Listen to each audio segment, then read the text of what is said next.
Ces oiseaux ne se sont pas donné rendez-vous sur une grande vasière du bord de mer, ni sur les rives d'un lac africain ou d'un étang de la Brenne. Nous sommes plus simplement au cœur des Deux-Sèvres, au bord du lac du Cébron, une retenue d'eau artificielle de plus de 200 hectares, créée en 1982. Sa priorité ? Fournir de l'eau potable à 100 000 personnes, un tiers des habitants des Deux-Sèvres.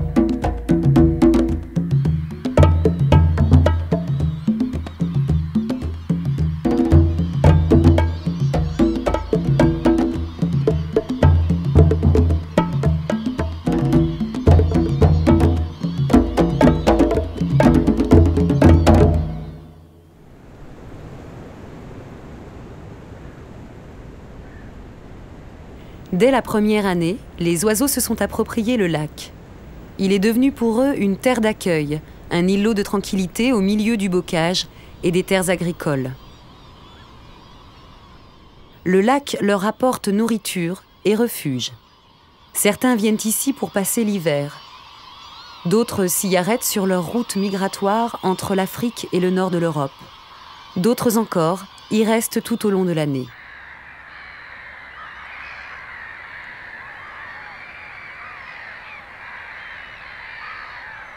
Le Cébron n'a plus de secret pour Alain Armouet. Il arpente ses rives depuis des années.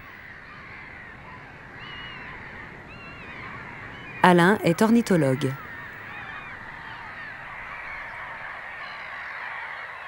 Je suis chargé de faire le suivi des oiseaux pour une association qui s'appelle le Groupe ornithologique des Deux-Sèvres. Pour recenser les oiseaux, pour l'observation, puis sur le lac du Cébron, les oiseaux sont assez éloignés. Donc un télescope est indispensable ici. Quand il y a quelques milliers d'oiseaux à compter, un compteur ça peut être utile. Et puis un carnet de notes pour noter les observations. Le lac du Cébron, il est effectivement exceptionnel du fait de sa superficie. C'est le plus grand plan d'eau du département. Et le deuxième point, c'est le seul sur lequel il y a une réglementation qui profite directement aux oiseaux. L'étude préalable à la réalisation de l'ouvrage avait indiqué que, vu sa configuration, il serait intéressant pour l'accueil des oiseaux. Dès la mise en eau, en fait, il y a eu des oiseaux qui sont arrivés, des oiseaux d'eau. Hein. La progression a été assez forte sur les 3 ou 4 premières années. Je pense qu'il y avait déjà 140 ou 150 espèces d'oiseaux observés sur le lac. Les grèves-huppés sont toujours présents, sauf si le lac est gelé. Le canard colvert, la sarcelle d'hiver, le canard siffleur. Les foules comme accroules également sont toujours là. Les hérons cendrés, même si au cours de l'hiver il peut y en avoir qu'un ou deux. C'est bien rare qu'il n'y ait pas un ou deux cormorans. Les vanneaux huppés, les pluvidurés, c'est assez indispensable, hein, c'est plusieurs milliers. Les mouettes rieuses, les goélands.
Parmi les espèces qui peuvent être très nombreuses sur le lac, il y a le vanneau huppé.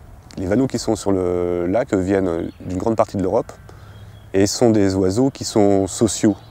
Donc ici, c'est plusieurs milliers d'oiseaux et ils se tiennent en compagnie, ils se connaissent individuellement, ils se connaissent en tant que groupe.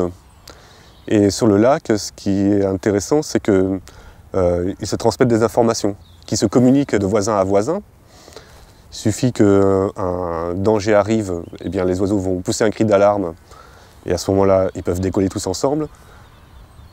Le groupe est très important chez le vanneau. Il est assez rare de voir un seul individu de vanneau. Un seul individu de vanneau, il y a des chances qu'il soit un individu blessé ou malade.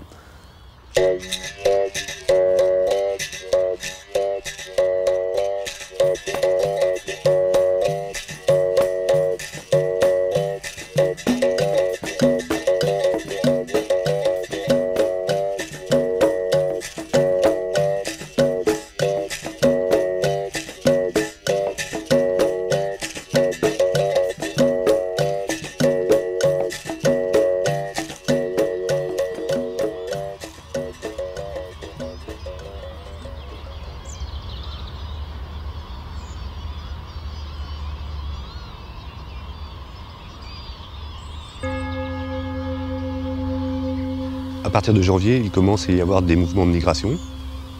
Les oiseaux qui étaient plus au sud vont repasser au-dessus des Deux-Sèvres et éventuellement s'arrêter. De très loin, les oiseaux repèrent le lac. Ils voient qu'il y a peu d'activité humaine. Les oiseaux y sont très sensibles. Ils sentent à leur arrivée assez rapidement qu'ils ne seront pas dérangés. Ils viennent se reposer essentiellement sur les bords du lac, mais le gros de l'alimentation se fait à l'extérieur. Autour du lac, il y a des gagnages intéressants, des prairies d'élevage, sont très riches en nourriture, en vers, en insectes. Et cette herbe, elle est présente toute l'année, ce qui fait que le lac est un lieu très favorable.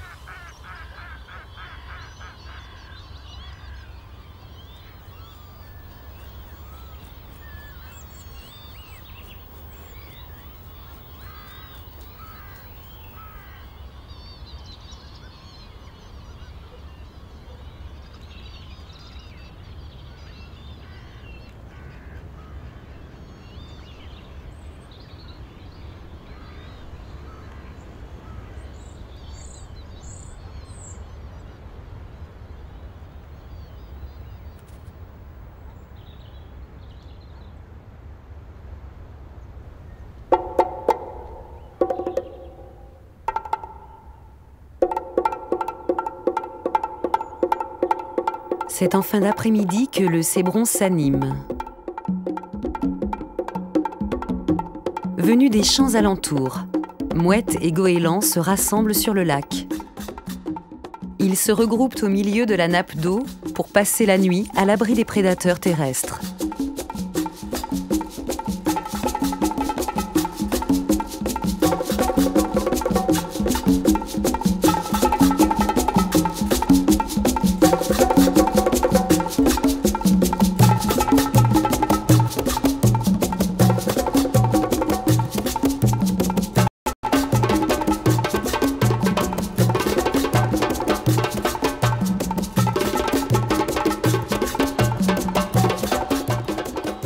Le soir venu, il n'est pas rare d'observer plusieurs milliers de mouettes et des centaines de goélands.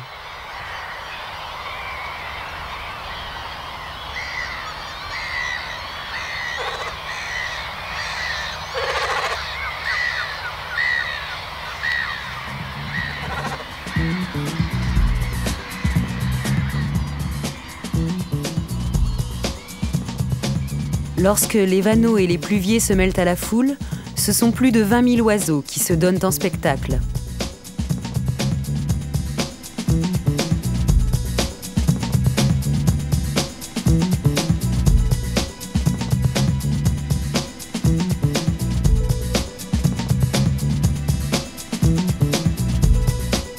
Création humaine.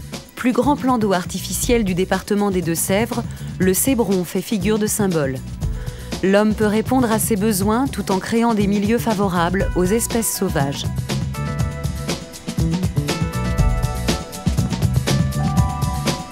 Le lac apporte aussi une preuve concrète. Avec un peu de bon sens, rien n'empêche d'allier activités économiques et maintien de la biodiversité.